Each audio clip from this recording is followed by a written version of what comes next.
True Murder. It's a rare insight into a killer's tortured mind. The most shocking killers in true crime history. Victims were brutalized, shot, stabbed. And the authors that have written about them. Easy, Bundy, Dahmer. I would also play with Yash, like if you play with Sam. The Night Stalker, BTK.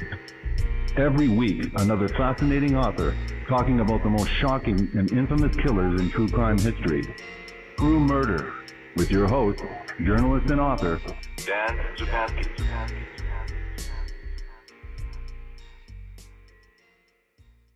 Good evening.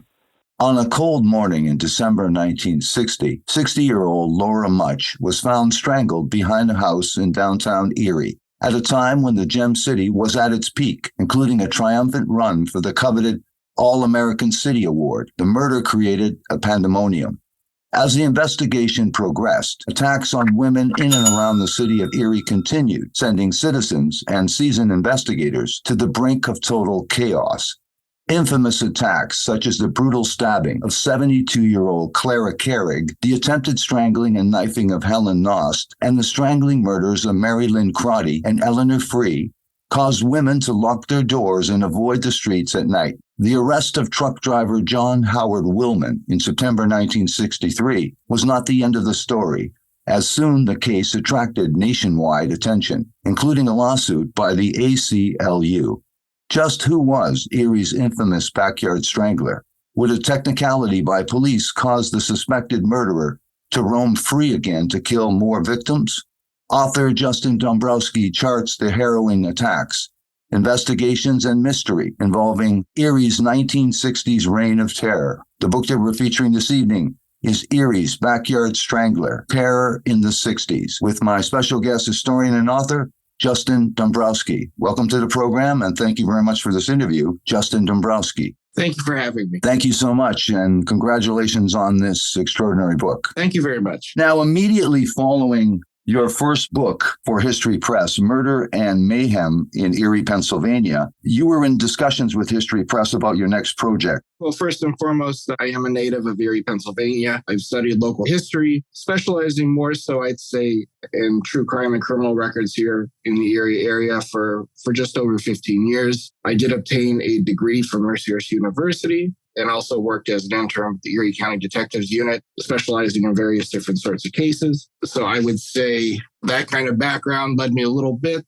to kind of explore the different areas of crime that have occurred in Erie's history. Kind of brought me to the forefront of doing research, not only doing research over the last few years, but also compiling what was my first book, Murder and Mayhem in Erie, Pennsylvania, which is through History Press. And then once that was actually released last summer, received great feedback. It's done well in sales.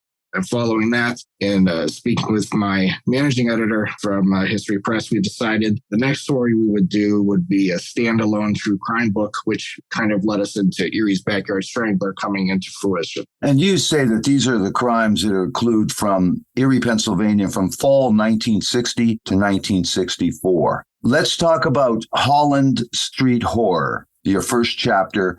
You take us to December 31st, 1960, and George Musey, he's making a missing persons report to Detective Carl Kalinowski. And Carl Kalinowski, the detective, seems odd, and he recognizes him from the week before and asks him, weren't you here the week before? So tell us what he was there the week before regarding, and tell us a little bit more about this report he's making on this date, December 31st. So during the early morning hours of December 31st, 1960, George Musey had went to the front desk of the Erie City Police Department at the time, which was in the basement of our local city hall when the old building stood at the time. It was around 4 o'clock in the morning. The reason he was at the police department was because he was filing a missing persons report in regards to his mother, 60-year-old Laura Mutch. His mother, actually George, was one of the last individuals known to see her alive. He had dropped her off at a church the night previous, and during the early morning hours had received a call from one of his siblings indicating that their mother had not come home. After a fruitful search of the neighborhood area there, they then were instructed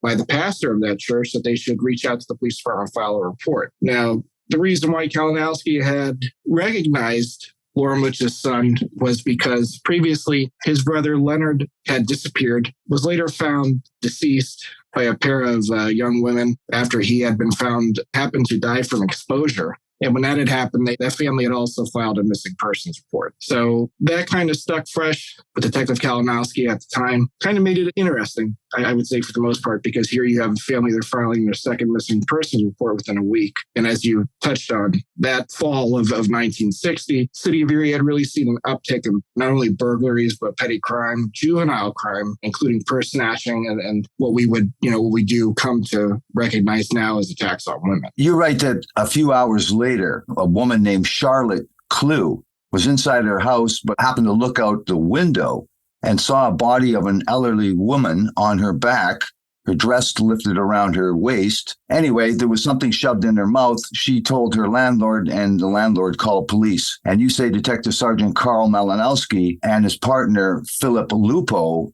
arrived at the scene. Tell us what they find. So when they arrived at the scene, which would have been at a duplex located at 717 Holland Street, at the time, when you face the front of the duplex, to the north of the duplex, you would have a garage. And there was a thin clearance between the garage and the home, which would lead into an entrance into the backyard. So when both detectives arrive on scene, there are several officers there. There's a little bit of a crowd growing. As the discovery of the body spread, people started to mull around the front of the residence. As the detectives arrive on scene, they are advised that the deceased individual was in the backyard of the home, and they went back into the rear of 717 Holland Street and began what we do come to see as the beginning of their cursory investigation, trying to get a gist for the area, looking for any kind of evidence that was possible at the scene. Confirmed that the woman was in fact dead, and obviously the proper protocol with calling the county coroner, making sure that they do what they can to preserve the scene. Tell us about the condition of the body in regards to particulars in terms of the scarf. So the body, when it was found,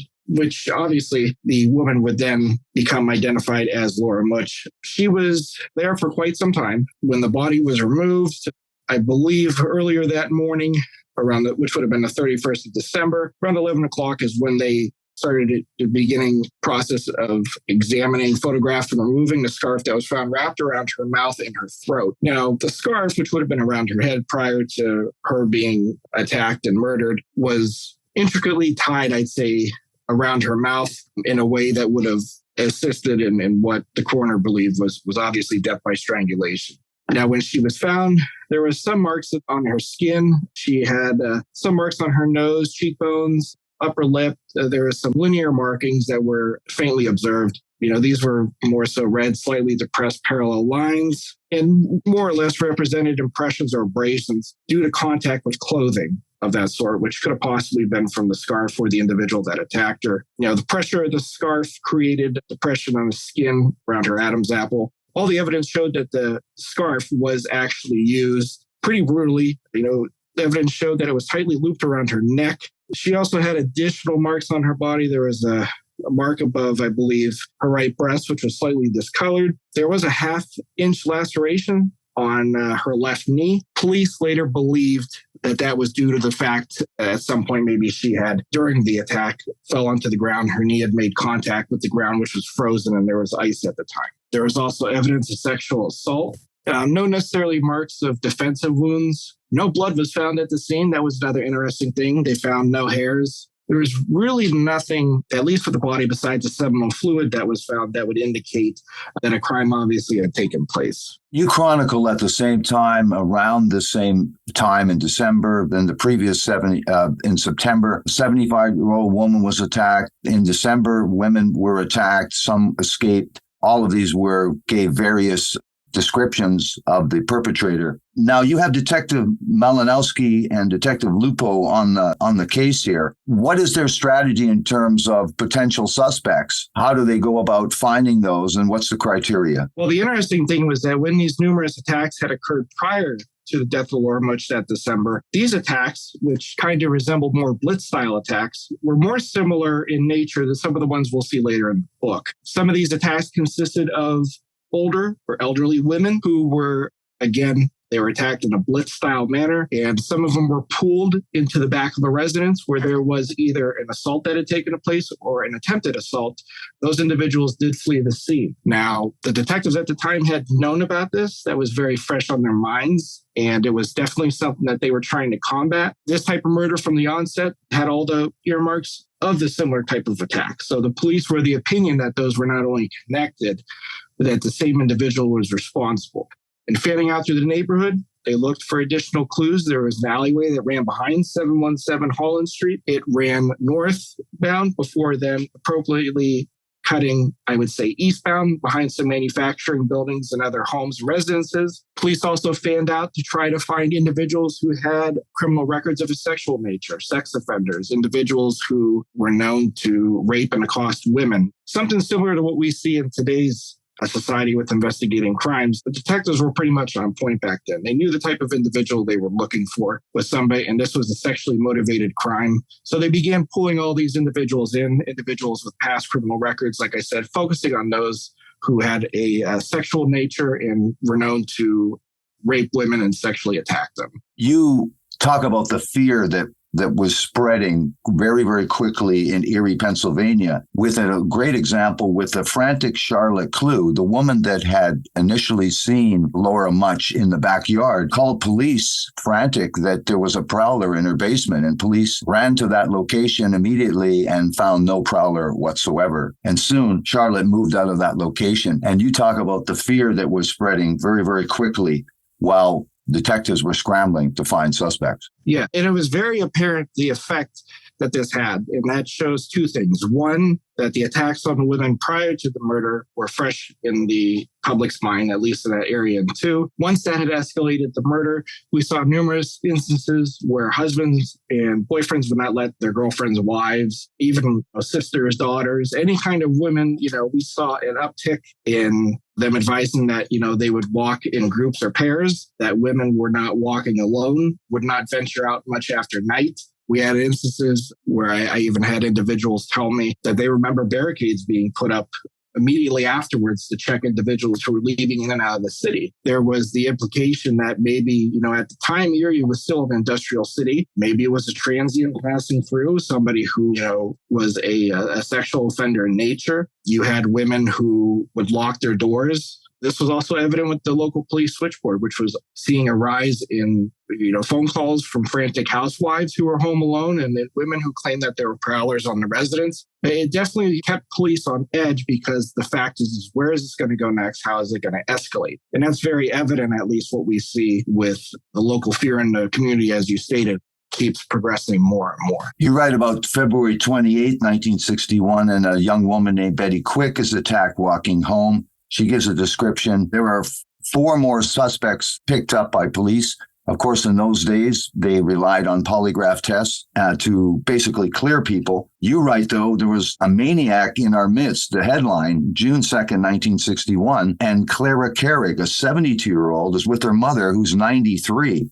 Tell us what happens when the man knocks at the door of their home. Sure. So on June 2nd, 1961, essentially what had happened is Clara Carrig rented a residence off of 621 East 6th Street here in Erie, Pennsylvania. She was at home with her elderly mother, who I believe she was in her 90s, early 90s. And that morning, Clara Carrig had received a knock at the front door from what she would later recall as a younger white male. At the time, the landlord was attempting to rent out the second floor of the home, which was also used as a rental property as well. She left the key with Clara Carrig and said if anybody did come by, that she did have permission to go ahead and show the residence. So upon getting a knock at the front door, Clara Carrig is introduced by a man who said he's responding to an advertisement about a room to rent. She takes him upstairs to the second floor, and immediately she is attacked. This time, again, as we see with the previous instances, in a blitz-style type of attack. She's sexually assaulted, and she is stabbed in the stomach. Now, at that point, Clara wakes up. She had been also, assaulted and beaten. She wakes up, discovers that she's stabbed, gains the attention of her husband downstairs, who assists her before contacting the fire department and police, who then immediately respond to the scene of the accident. And then she's rushed to the hospital with what would be at the time almost considered near fatal wounds. But luckily with,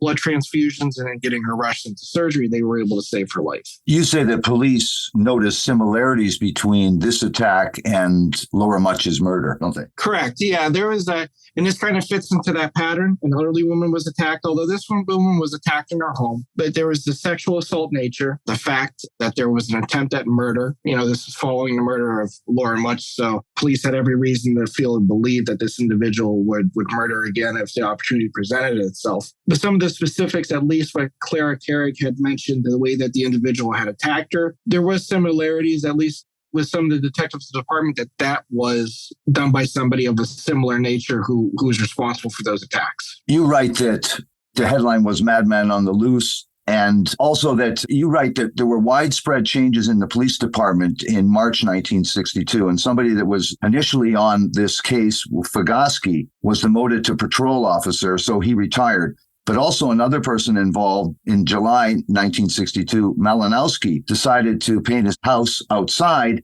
He had a heart attack and died at 59. And you say several days after that, another woman was attacked. And you have this chapter titled Downpour of Death, July 20th, 1962. And Helen Knost, who's 27, visits a department store in West Erie Plaza. And she gets back to her car. Tell us what happens to Helen Knost, July 20th. So what happens on July 20th, 1962, Helen Knost had gone to West Erie Plaza, which at the time was a popular shopping location with stores. She had gone to pay some bills. And at the time when she was preparing to leave to go to her vehicle, there was a downpour at the time. Rain had been, thundering through the area. As she approached her car and went to go sit inside the vehicle, a young white male sat in the passenger side seat at the same time. Soon he produced a knife and essentially abducted her from West Erie Plaza into his own vehicle. The vehicle then proceeds westbound outside of the Erie city limits into the countryside in the area what we call Fairview, Pennsylvania now. At some point, he turns off the road onto a road called Eaton Road, pulls over, begins to mercifully beat her, and she blacks out. She doesn't recall anything until several hours later. She awakens in a ditch on the side of the road and with her throat slit. Tased her several times, and she was able to muster enough strength to make it to a nearby local mom and pop gas station, as we call it, where police were contacted. Emergency personnel were able to rush her to the hospital. This kind of attack, even though Helen Knost was different from Clara Carrig and Mutch in the fact that she was a much younger woman, a younger victim. But what bothered the police was the fact is that how she was attacked. There was some evidence that there was a possible assault on her, sexual assault, which also factored into it. So now you had the residents of the city of Erie who had been in fear for a year and a half, so on and so forth, now as it was spreading into the county. So that kind of escalates at that time, the fear in that area, but it also sees the introduction of Pennsylvania State Police in that investigation. You also say that Helen was able to make a composite drawing, which was released, and this was a unique sketch in many ways for the description that she had for that composite, didn't she? Yeah, it was really, and the thing is, the police had worked with Knost for some time on the composite sketch because of the individual. And the interesting thing is that, as you'll see, as the audience will see in the book, there were numerous other attacks that were just like the abduction and attack on Helen Knost that occurred even as far away as Buffalo, New York. So, with the state police being involved, one of their thoughts was this is an individual who, he has means to an automobile. He has the ability to travel. So there was the hope that, if this individual matched somebody, whether they were in Erie County or nearby the state of Ohio or New York, that could possibly lead to an arrest. And the composite itself was very detailed. Police also went ahead and released additional details of the inside of the individual's vehicle, what that would have looked like as well. Unfortunately, those yielded no conclusive clues, but it definitely did provide an interesting description of the attacker himself. The fact is, in the paper started calling him the slasher, which also kind of plays into that fact that the press, one thing I remember being told in college is my professor says, if it bleeds, it leads. And that's certainly something that applied to these cases because, not only do you have these attacks and murders occurring against women in the area, creating this fear, but you have the press with these sensational headlines that kind of takes it and puts it into overdrive. I wanted to mention the incredible photos that are part of this extraordinary book.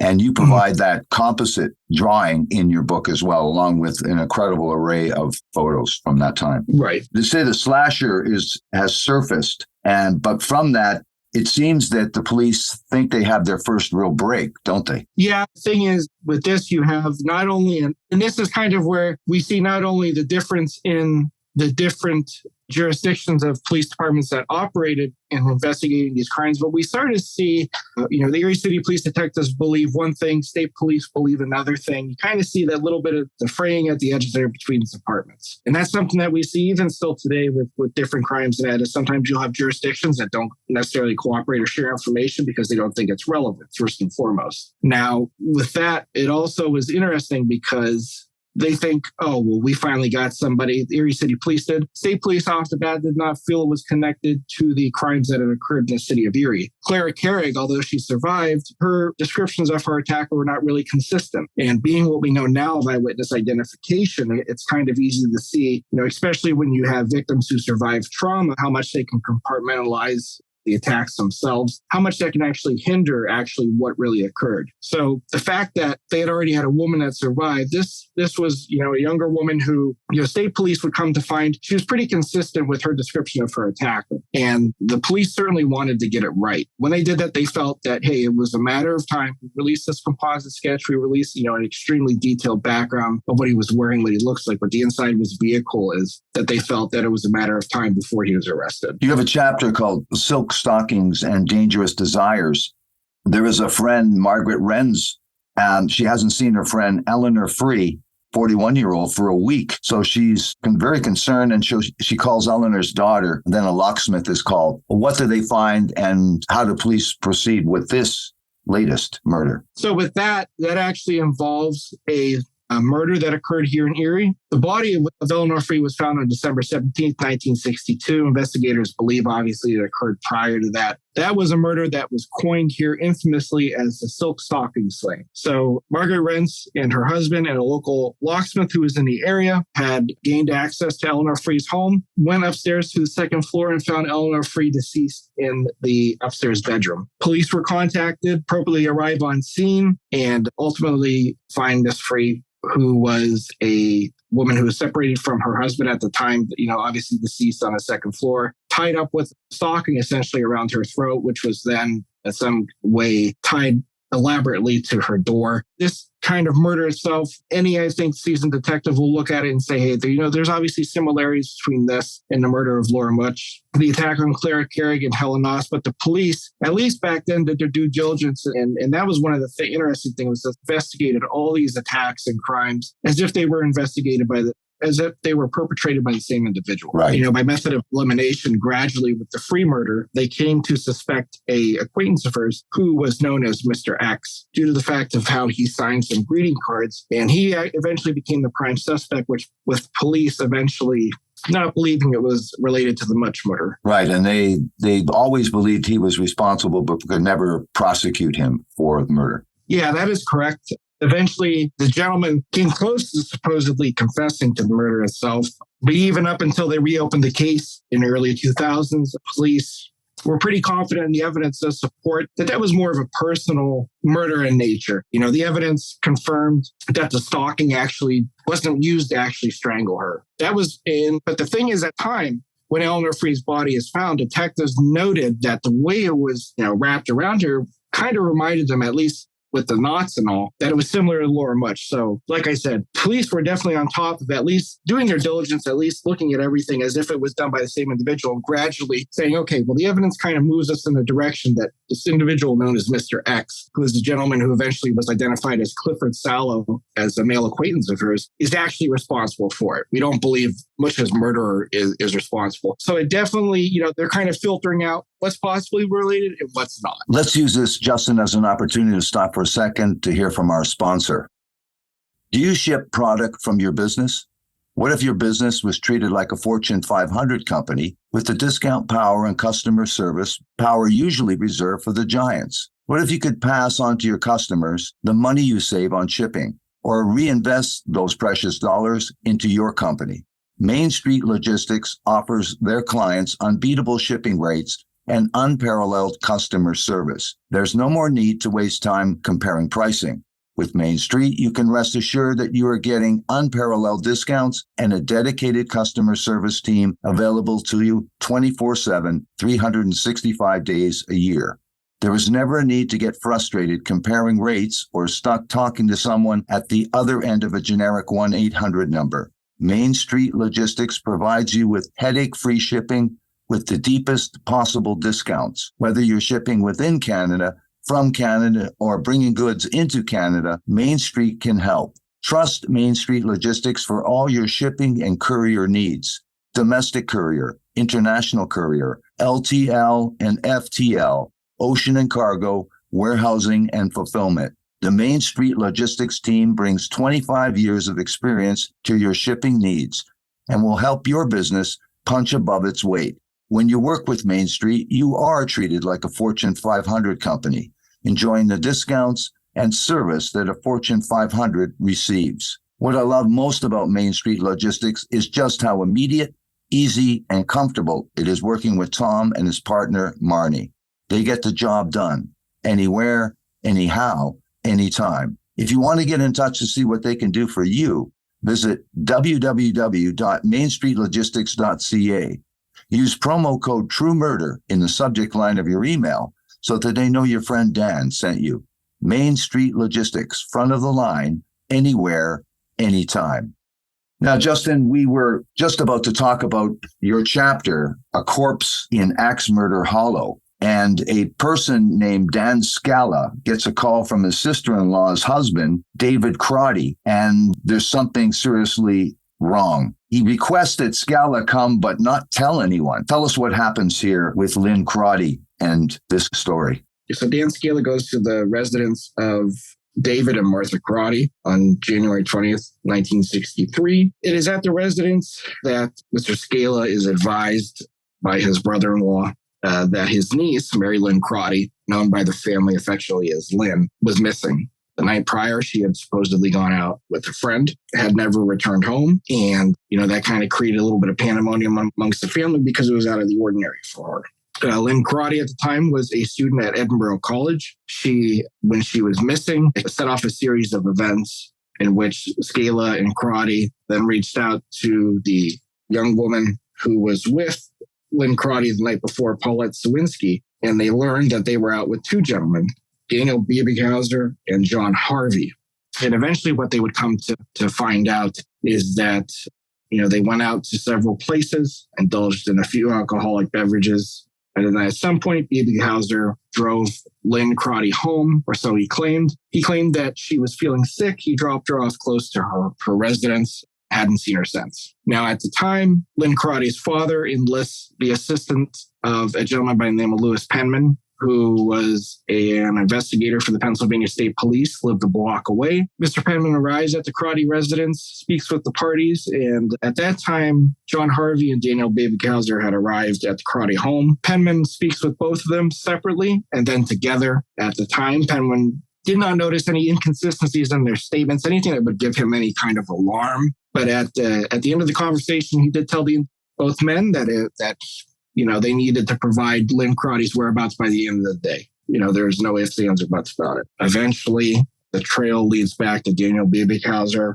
and once they meet up with him the following day, Louis Penman had asked Biebighauser permission to search his vehicle. Upon searching the vehicle, he locates a crude drawing of a woman essentially in bondage and some other things that kind of trouble him. They take Biebighauser back to not necessarily the station, but they took him back to, I believe it was Lawrence Park, questioned him there further. Biebighauser eventually would go on to admit that Lynn Crotty was in fact deceased. And at that point, from the Lawrence Park Police Department, you have Louis Penman and additional investigators traveled to the spot where Biebighauser claimed that he killed her. At the time, he was still trying to claim that he blacked out, didn't fully remember what happened. He then placed her in the back of his trunk. And then this was the most, I would say, heartbreaking part of it, is that while Lynn's family was looking for her outside, essentially, police would come to realize Lynn was just nearby in the back of his trunk,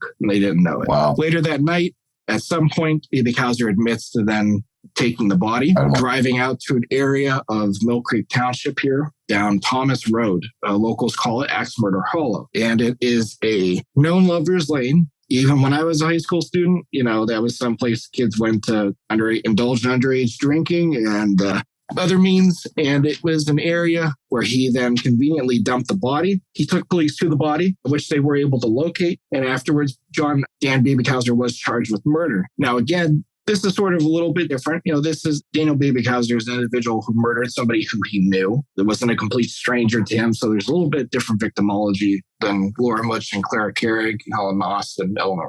But again, the fact that she was strangled, the fact of how he attacked her, and they would also come to speak with a minor who was sexually assaulted by Biebighauser. There's that sexual element to the crime. There's the strangulation, two key things that occurred with Laura Mutch. So police, again, doing their due diligence and saying, hey, we need to rule this guy out. We need to question him about the murders. Obviously, Biebighauser is later cleared in any kind of involvement. But as audiences will see later on, Biebighauser's mentality, his victimology, the way he went about things, red flags all over the place. He was an individual that as a young child set fire to a garage, indulged in sexual fantasies young in life, pretty much all the earmarks you have of a modern day serial killer. So police definitely, I wouldn't say they got lucky, but they did an excellent job in being able to apprehend him, because it's most certainly he was another dangerous individual that operated in this area that had the potential to continue to do that. And what about the connection with Laura Mutch's death? So eventually police came to the conclusion that there was no real connection. They did give him a lie detector test. Biebighauser denied any kind of responsibility for that. But the fact is the police still did come back to the notion of, we have this individual, he attacks women in a sexual manner, he strangulates them. While he was in the military, he did come back home on leave several times in Erie. We haven't been able to place those dates, if he was here around any time of those attacks. So they questioned him at length, felt pretty comfortable that with how Biebighauser had admitted to murdering Lynn Crotty and his other, crimes and stuff like that, they felt that the evidence did not support him as being responsible for that homicide. You read about the abduction from the Tally Ho bar, July 5th, 1963, and Davida Boyer, 52-year-old, and what this leads to John Howard Willman. Tell us about that. So that part of the story is actually the big break that the police were hoping for. The big break in this whole case, and this is also kind of where it gets stranger, is with the abduction and assault of Davida Boyer, a woman, in July 1963. She's at a local bar called the Tally Ho. Later that night, at closing time, she leaves with an individual who offers to take her home in his pickup. As he's driving her home, she realizes he's not taking her home. Something's up.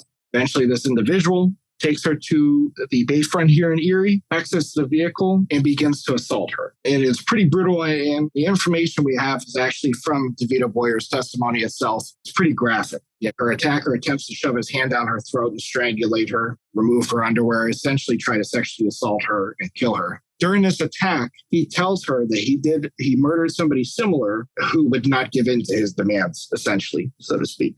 The testimony itself has a little bit more colorful language, of course, but after that, Davida Boyer does make an opportunity to be able to break free from the attack, which she does. At the time, she is intoxicated. So, as she's, trying to get away from this individual, there are several witnesses who would later testify at the trial that they chalked it up to just a woman and a man having a disagreement, that alcohol was involved. Police eventually are called. The individual in the truck flees the scene. Police arrive, speak with Davida Boyer, and they take her down to the station. They attempted to take her first back to the Tally Ho bar to try to speak with any potential witnesses who could verify what this individual looked like, but the bar was closed at that time. Detective that responded to the scene took her back to the headquarters to try to get a statement, but because she was still intoxicated, let her sleep it off for the night. So she provides the information, and then detectives who are assigned to the case, eventually, they go to the Tally Ho bar, speak with individuals, try to get a little bit more of a feel as to what had transpired, essentially. Detectives who were working as a team, which were Charles McCurdy and Melvin Swanson, they come across a waitress at the Tally Ho by the name of Irene Fogel. And Fogel's able to give them a pretty accurate description of the man who left with Davida Boyer, because he had attempted to get her to go with him or have drinks with him, something along that nature. So he was fresh in her mind. So that kind of, led to police believing, hey, this sounds promising. But at the time, police also did not announce the details that DeVito Boyer told them about this man admitting that he murdered a woman who refused to essentially have sex with him, which, again, that leads back to the murder of Laura Mutch. But at this time, we see the same kind of essential victimology. We see a elderly older woman where her attacker is able to take advantage of her and attack her in a blitz-style attack and, attempt to essentially murder her. So at that point, what happens is police tell Irene Fogle, they say, well, are you able to spot this man again? She's pretty confident that if she saw him again, she would let them know. And he had been in that bar before, but he also frequented many bars in downtown Erie. Police would later find out. So on July 13th, while Irene Fogle is downtown with a friend of hers, she spots the same individual. She contacts police. Police send out Swanson and McCurdy again. They do a cursory search of the area through several different bars there. At one point, they regroup at a bar, plot their next step. And as they are leaving this establishment, spot the gentleman who's confirmed by Irene Fogle walking towards them as the individual she saw leaving with DeVito Boyer the night she was attacked. They approach the individual, tell him he's under arrest. He does not fight arrest. He goes willingly in the station. He's identified as John Howard Willman, a local truck driver. Later that night, they have Irene Fogle identify him. They also bring in DeVito Boyer. And at first, interestingly enough, she's not able to identify him. She has a little bit of difficulty with that. But after some time, John Howard Willman admits to attacking DeVito Boyer. He gives a statement which he kind of deflects the blame onto his victim, which is pretty common in these situations. Sure. And then afterwards, he admits to detectives that he did something bad. And when he's pushed further, he admits to murdering Laura Mutch. Now, at that time, this is something that is kept under wraps. And this just creates a huge portion in the case where we see the involvement of the ACLU. And it really kind of escalates things, I would say, once they have Willman in custody. Let's use this as an opportunity to stop for a second for these messages.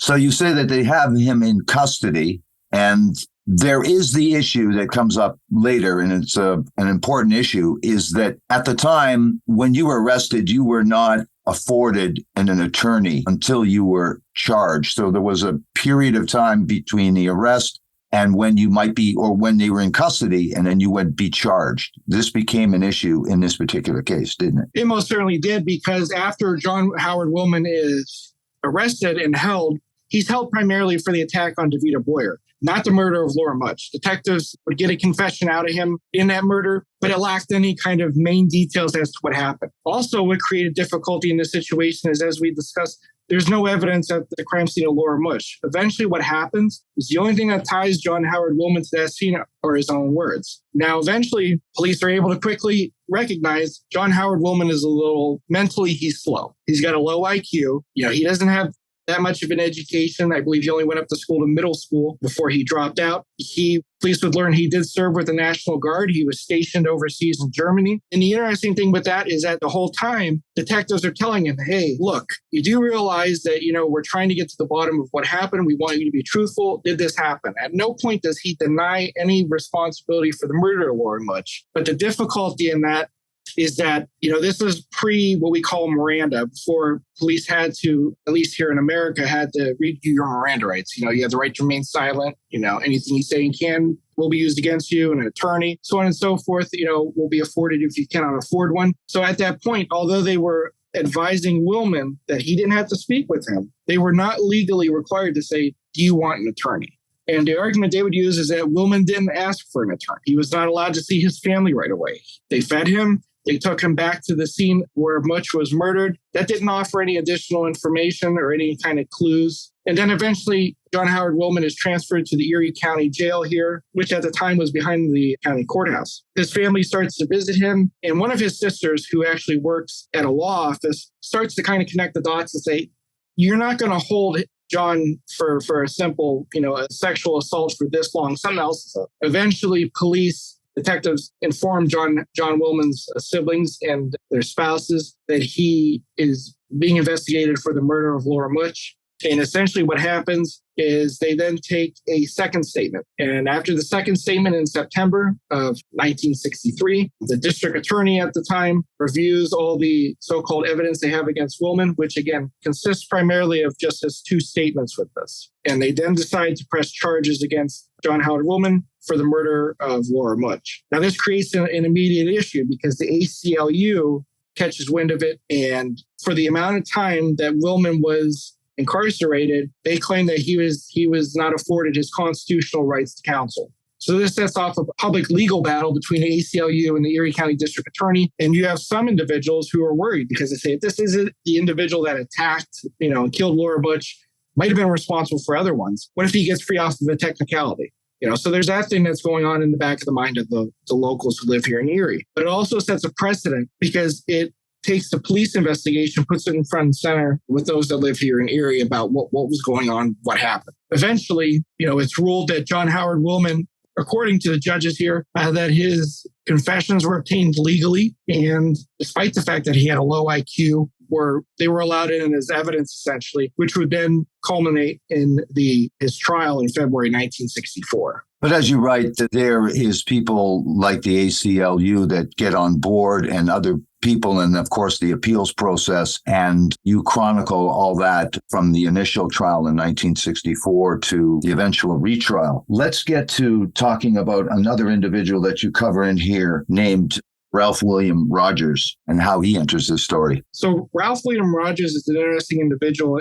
And this case itself is interesting because this crime occurred when John Howard Willman was already incarcerated waiting for his day in court. Yes. So what that case involves is the death of Marion Graham. And that essentially occurred, I would say, so on January 29th, 1964, a truck driver spotted something on the side of the road that looked like a body. He exits the semi and observes what he appears to see. What it actually is a body. It's of a nude woman partially obscured behind a tree. Police are contacted and involved, including some of the individuals from the Pennsylvania State Police who were involved in the abduction and attempted murder of Helen Knost. They investigate the crime itself, and Rogers is eventually charged with that murder. Now, that one is interesting because they believe that Graham was either strangled or she was suffocated, essentially. And then Rogers, over time, would change his confession, in front of law enforcement. And that one was included merely because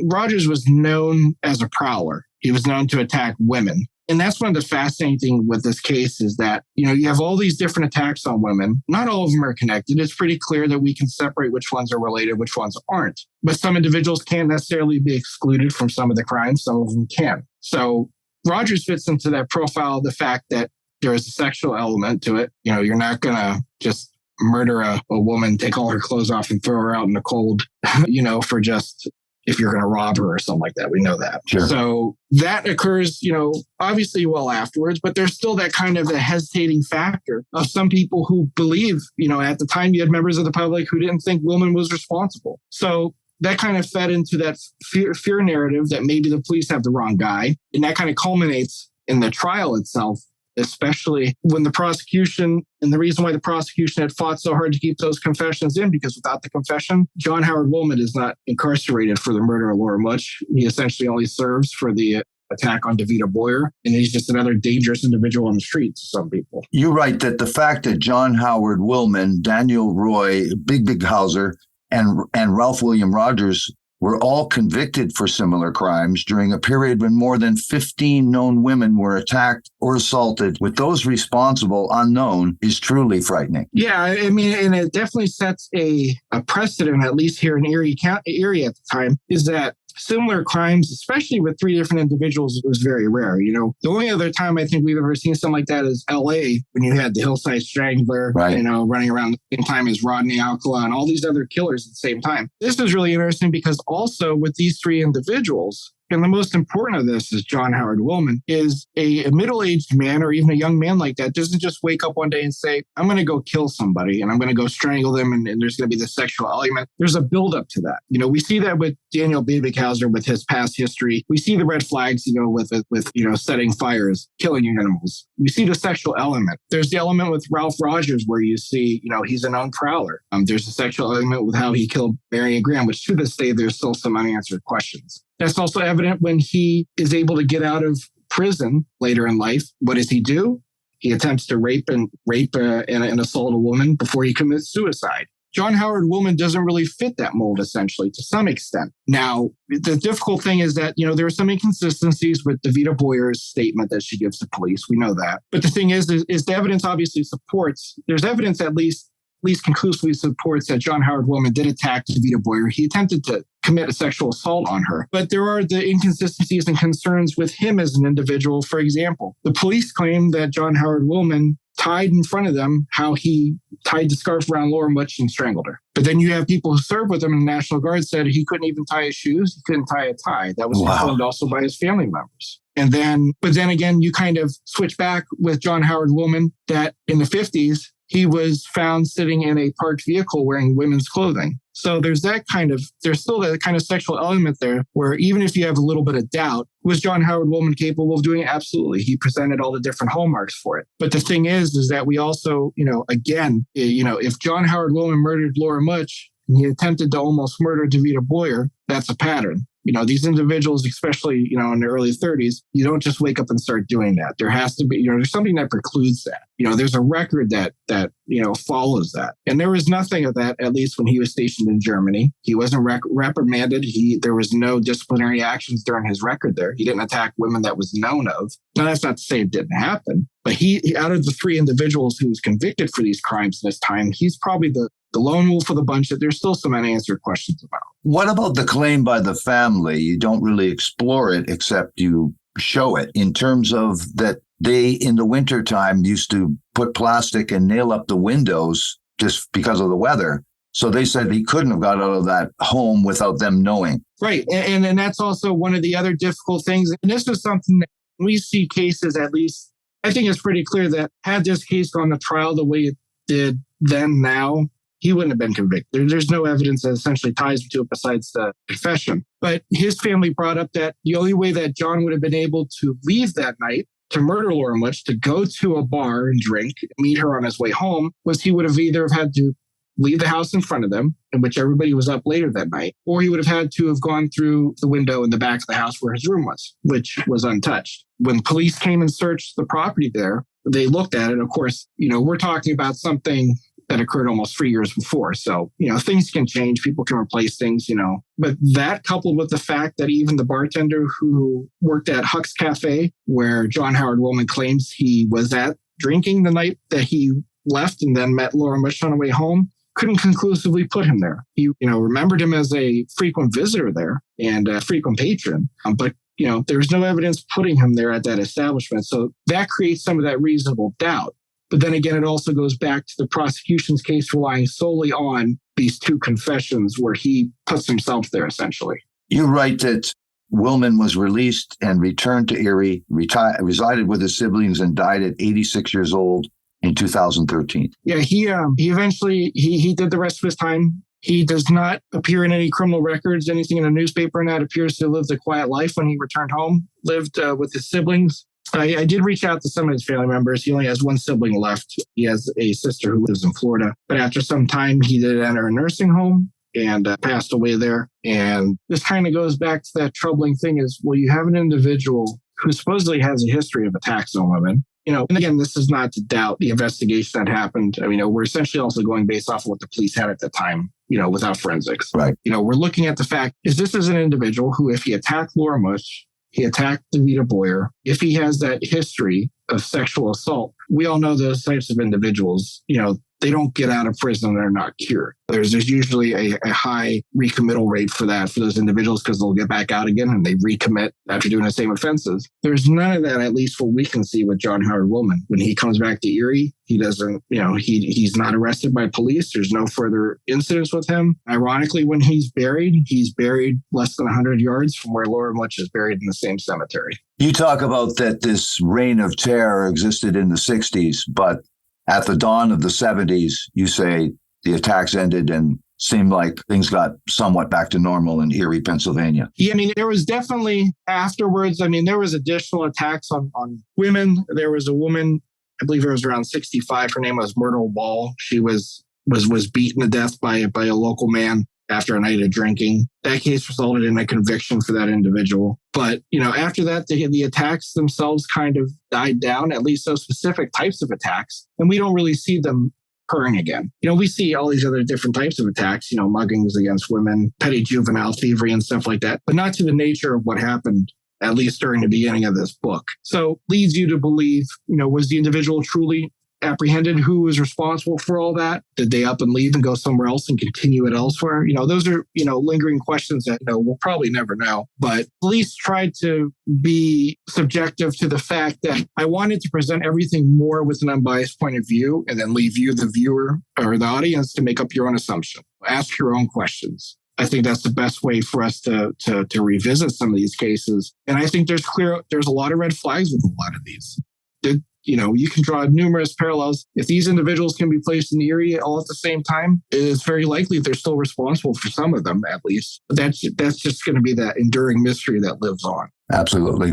I want to thank you very much, Justin Dombrowski, for coming on and talking about ERIE'S Backyard Strangler, Terror in the 60s. Can you tell us about any social media you do and tell us a little bit about Pickwick Entertainment? Sure. So I do run a Facebook page called Shadows from the Boulevard, which focuses on local Erie history, but more primarily on local true crime, historical true crime here in the Erie area. I've run that for just over a year and a half. It allows me to pretty much be able to share all the research I've done, upcoming projects, including some upcoming books that I'll be working on. Now, in regards to Pickwick Entertainment, that is the company that I co-founded with two good film friends of mine, Gavin Peretti and Ed Mantell, independent film production company we've worked on some projects for. It also is part of a background of my work in the film industry, which has been since 2011, done some screenplays, worked unofficially on some films. And so there's definitely that film element with the background of what I've done, which eventually